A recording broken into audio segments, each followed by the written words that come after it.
sakafo maso mamelona kafizinay toko ankafaliana indray ary a no entina miarabantsika rehetra mpanaraka tsy tapaka ity pejy Facebook ny afafy FET Foibe nationality.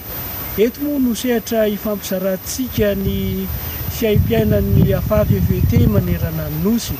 Tamin'ny farany teo isika dia nahita ny fampizarana nataony zareo avy any amin'ny diocèse ny Fianarantsoa. Amin'ity indray mitolaka ity kosa dia zareo ao amin'ny diocèse ny Toliara no ifampizara amintsika eto ny fiaim-piainan'izy ireo. Indrindra eo am-piomam-pimanana moa izy ireo ankehitriny amin'ny kongresy izay fanaony diocèse ka dia izay ary hoentina amintsika eto dia samia sika manaraka izao fifampizarana izao. Maneho sahady ny fisaorana andry zareo ao amin'ny diocèse ny Toliara izay fifampizara amintsika eto izay fiaim-piainan'izy ireo izay. Afafy FET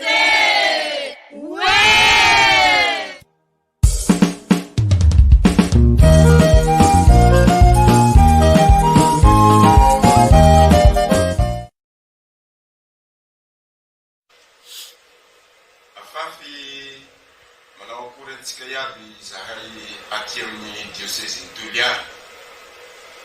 Eto dia mamelana nareo raha hampafantatra misimisy kokoa ny mahakasiky ny diocèse ny orenany aty amin'ny diocèse Toliara. Ny voalohany dia tsara raha ampahafantarana antsika eto ny birao mandrafitra n'izany diocèse Toliara izany. Ahitana ny aumônier ray ampanahy dia i Père Nicolas. Izy io moa dia avy ao amin'ny fikambanany Assomptioniste.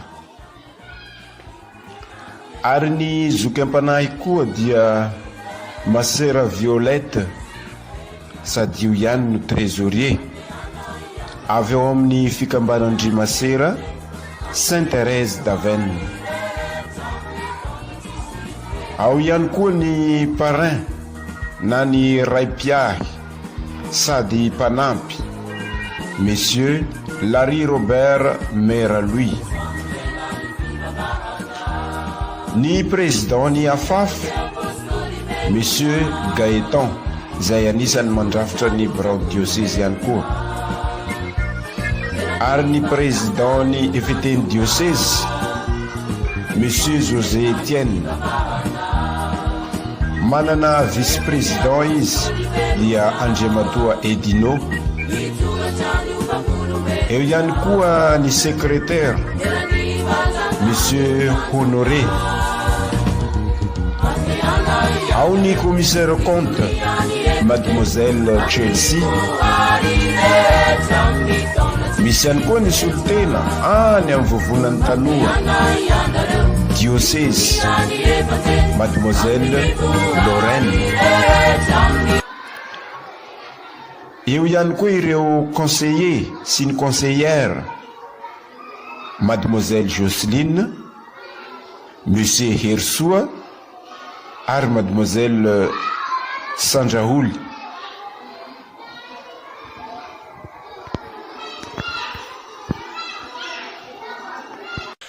Izay ny mandrafitra ny birao ny diocèse ny Toliara. Ka eto dia hitondra teny amintsika ny aumônier Père Nicolas anazava fohifohy ny andohany fikambanana sy ny hetsika izay misy teto amin'ny diocèse ny Toliara. Ny tantara manokana ao amin'ny diocèse ny Toliara dia ny vaninandro lehibe hatreny amin'izao dia ny fanomanana ny kongresy atao any Beza. Fa melohan'izany dia tsara ihany no mafatapatatra mahakasika ny diocèse ny Toliara ambany vangony ankapobeny fohifohy. Ny anombohana azy dia tany amin'ny taona 1490 tany efa haitsika fa missionnaire jésuita niaraka tany mitondra ny afafy FET teto anivon-tany no tarindry Mopera Finazy sy ny namany tondry Mopera Weber. ary tany Andohalo ny androany izany tamin'ny voalohany. Raha tonga dia mandeha malakilaky sika mankaty Toliara dia ny afafy aloha izany nanomboana azy satria dia tamin'ny 2007 izy nampitondray ny anarana hoe afafy izay zoky ray aman-dreny olona te hivelona amin'ny fiainam-panahiny azy FET. Ary ny fihaonana tany Afrika nomboka ny nanomboana izany tany Tanzania tamin'ny 2009 indrindra ny tany Congo, niaraka ireo Congo, République démocratique de Congo, ary ny taona raika amin'ny folo sy roa arivo no namolavolana an'izany ka dia efa diocèse misy 12 no ny orenany. Ary amin'izao fotoana izao amin'ny ankapobeny tamin'izay fotoana izay eo amin'ny 3 arivo ny efa isan'ny mpikambana tamin'ny manodidina ny taona raika amin'ny folo sy roa arivo. Amin'izao fotoana izao ary io afafy io no ray aman-dreny miaina sy mbola miezaka manampy ny FET, mahatonga ny lazana hoe tamin'ny taona firy tokoa moa ny olona ny FET teto amin'ity diocèse ny Toliara ity dia tamin'ny taona 750 izay nijoroan'ny diocèse ny Toliara taoriana manodidina an'io, ary efa ho 550 taona eo izay nijoroan'ny fikambanana. Raha io taona io no jerena 750 teto amin'ny diocèse mijoro manerana ny distrika misy 520. Tamin'ny taona 2007 moa nanaovana n'ity zaika be ity ny tahirikevitra nangalana azy isa 520 ny FET diocèse any amin'ny distrika, ary ankehitriny dia manodidina ny eo amin'ny 2,000 raha 500 izy tamin'ny taona 2017 izay anisan'ny FET manerana ny diocèse. Ary mijoro sy kelikely ny sampana afafy eto amin'ny diocèse satria 10 taona lasa izay vao ankalazainy zareo amin'ity taona raika amin'ny 20 sy roa arivo ity ny nahafafy ny afafy, ary dia nisofin-drano ireo mpikatroka voalohany misy 420 tamin'ny volana Jolay 2020 sy roa arivo. Dia ny amin'izao fotoana izao mitohy ny ezaka ary mampitohy ny ezaka ny zaika ny kongresy efa natao tany Kiloka tamin'ny taona 7 sy roa arivo ny hevitry ny distrika tsirairay mba ho fandosoana ny fikambanana dia ho volavolaina indray hiainana atao mpikatroana vaovao amin'ity zaika be ho atao any Abezany ny faha 4 hatramin'ny faha 30 ny volana Aogositra ity, izay mazava loatra fa haitsika ny lohahevitra ao aminao ny loharanoko rehetra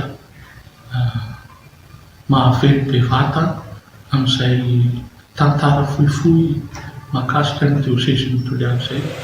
Dia isaorantsika ary ny Père Aumônier nanazava fohifohy ny tantara mahakasika ny diocèse sy ny orenany. Araky ny tenin'ny Père Aumônier teo dia miisa 720 ny distrika sy paroasy izay mizara secteur anaky 9.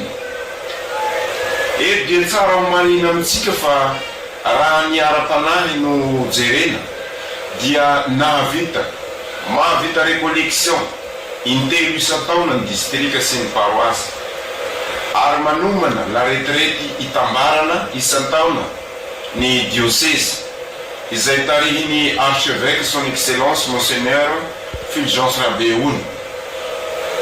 Mamangy ny distrika isan-taona ny diocèse ary manome fiofanana isaky ny secteur. Misy isan-taona ny dingana ka manatrika an'izany ny Brown diocèse na any ambanivohitra azy.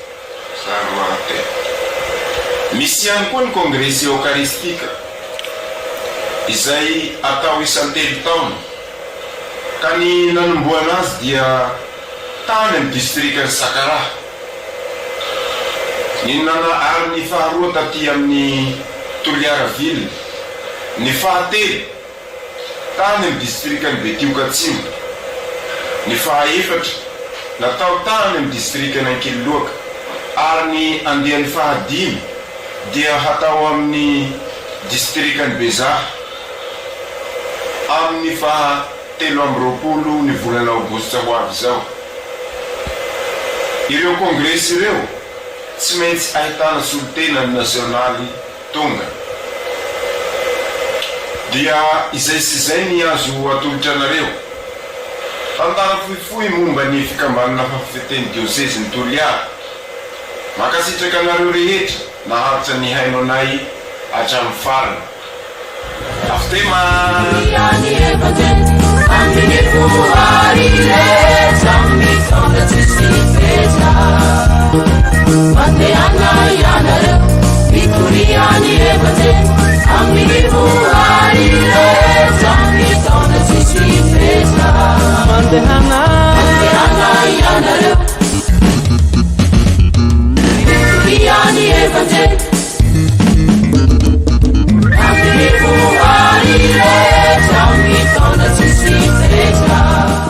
eto mpamaranana izao fifampisarana izao ary dia misaotra be dia be ny afafy FET avy any amin'ny dioseziny Toliara isika, indrindra ny mopera homonieny dioseze mopera Nicolas sy ireo birao ao amin'ny dioseze nandrindra sy nanomana ity fifampisarana ity, ary dia amin'ny rahasoa azy ireo amin'ny etsika lehibe izay atao, sady ao anaty ataontsika hoe fahakalazana ny fahadiman-jato taona ny bebany Masobainy azo moa isika ankehitriny, izay marina etoana fa ny tambafitram-pivavahany Papa maneran-tany miaraka amin'ny afafy FET dia nankiny ny Papa Raimasina manokana amin'ny jesuita ny fiahina sy ny fitantanana azy, ka dia miombona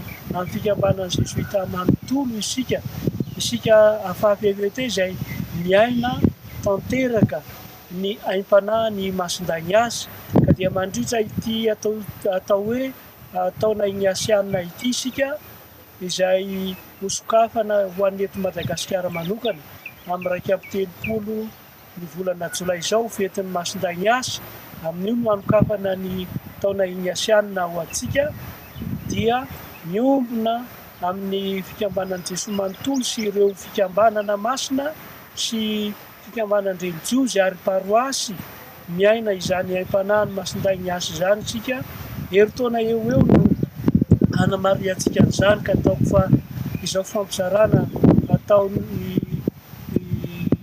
dioseziny Toliara izao dia efa tafiditra indrindra ao anatin'izay fanamariana ny fahadiman-jato taona izay.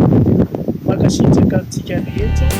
Eucaristio mampiombonanay, ifankatiavana farina mampiray, miteninao Jesosy sakafo maso, mamelona ankafizinay tokoa.